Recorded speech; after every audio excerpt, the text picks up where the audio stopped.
Today I've got this engine that needs a throttle body that's down there, or there's a good chance it needs one. I'm going to put one in it anyway. It's such an intermittent fault that I've tried to find the fault a few times and it's ran fine every time I've got to this car. So what I'm going to do is just show you how to change the throttle body. If you've got this, this one's a Citroen, but it could be on a Peugeot or it could be on a BMW Mini.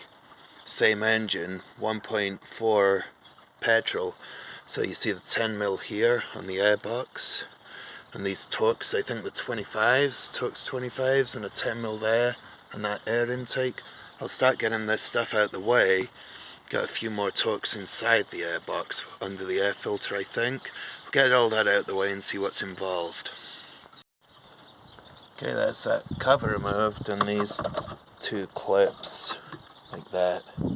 Just press it and this bit comes out, and this one at the back you have to lift it up a little bit like that once the bolt's out, and it should come out of the box like that. It comes out of the airbox. Now I've got those other two screws here and here. I think I need to clean my lens, it's a little blurry. I'm going to get those two Torxes out, and then we should see more of the throttle body. Once those two screws are removed, this lifts up. There's a fuel rail down here. You got these lugs to lift out the way, and that will come out. Now we're left with the airbox underneath. That's pushed on. There's probably a grommet under that foam filter there. So if we lift it off them, that one, and just pull it up, and then by a bit of moving this about, we should get this out of there. Or maybe do it with both hands. But that'll pull out the way, and we can already see we're getting near to the throttle body. This one's pretty self-explanatory. It's got a 7mm, or you could use a flat-bladed screwdriver, maybe a stubby one to get in where it is. That was down there on the throttle body. So I've undone that, take that out the way.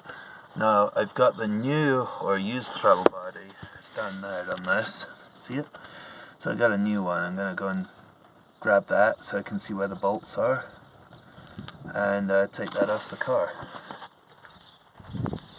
Here's the new replacement, or used replacement, so it would go that way. So we can see we've got two screws at the bottom and one at the top where it's fitted on the car down there. So I'm just going to reach down. You're not going to see much with my arm down there. I'm going to reach down and take them off, and then there'll be one plug connector at the back. I'll get that off there, put this on and just rebuild it. I got it out. That was starting to get awkward. This bolt here on the old one, it's right down here, and I had to use a random spanner, in this case 21mm or 22mm, and push down on this fuel hose after disconnecting it from some clamps, because it's covering the head of the bolt. So I took my time and I got it out, but I wouldn't have been able to film anything there. Now I'm just going to put the new one on, which is this one, or a second-hand new one, build it up, and hopefully this one works. Okay, I think that's a bit blurry. Hold on. Is that better? Okay, so if you're wondering why did I just put a throttle body on the car without checking it, I did do some checks first. It only does the fault code when it's raining, and sometimes the fans come on, but now I've got the throttle body on. I'm just going to see what the fault codes are, and hopefully it's okay. Give that a wipe again. So there's the throttle position. When I change it, you see the values? They are crossing over like you would expect. So I'll start the car, see what happens. Starts okay, you see. So one of these is high and one of those is low. One's at 900 millivolts and one's at 400 millivolts. So 0.9 of a volt and 4 volts. When I rev it, they cross over. I'll do it once more. Don't want to rev up a unloaded engine, but you get the idea. It's working, and if I do it slowly, just pick the revs up a bit, see the engine speed, maybe go to 2,000, 2.5. You see this changing ever so slightly. Doesn't need to change a lot in the throttle position. So it looks good. So I did that last time, then I load tested the wires. It doesn't do it very often. So this time it's so rare, this intermittent fault, that I'm just going to leave it on for a few weeks and see if the fault goes. Like I say, I did check the wires and load test them, and there was no fault. So every time I'm here there's no fault. So intermittence, this is what I do. I don't usually put parts on a car, but I'm not going to charge anything until it's been on a few weeks and I know it's okay. Okay, I'm done from that one now. I'm just heading back to my house, and in the middle of a moving house as well, from one place to another, so it's quite a busy week or so for me right now. But that car isn't the way that I like to diagnose cars. Read a fault code, put a part on. I'll tell you why I can't do it like that, because the fault codes haven't been there. They've only been there once for me when I got to the first time. So I checked the car, wrote down the fault codes, got the throttle position fault code, and I think it was oil level, engine oil level. But the other ones that I had was, I was told by the customer that the fans come on when it's not running right, and it goes into limp home.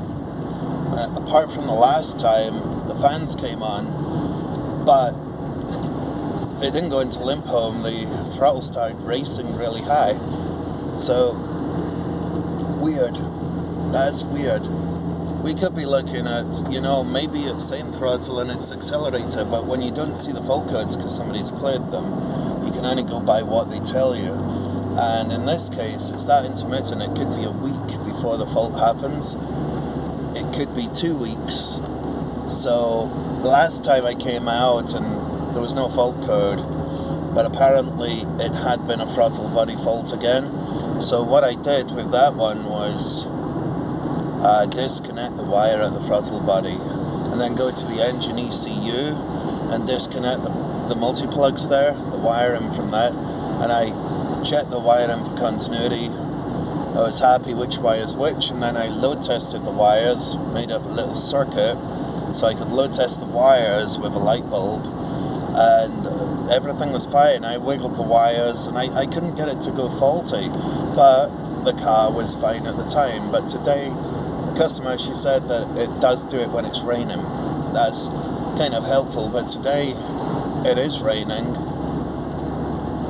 and it's working fine. So I put a new one on, and what it's so intermittent, I'm thinking of what Paul Dana says, Scanner Dana, the channel. If you've got an intermittent and you do a job and you charge the customer, then when that light comes back on with the same fault, they're going to want you to look at least look at it, or maybe fix it again because you weren't right the first time. So in this case, I don't want to be doing it. I don't want to keep coming out married to the car and fixing it every time for free.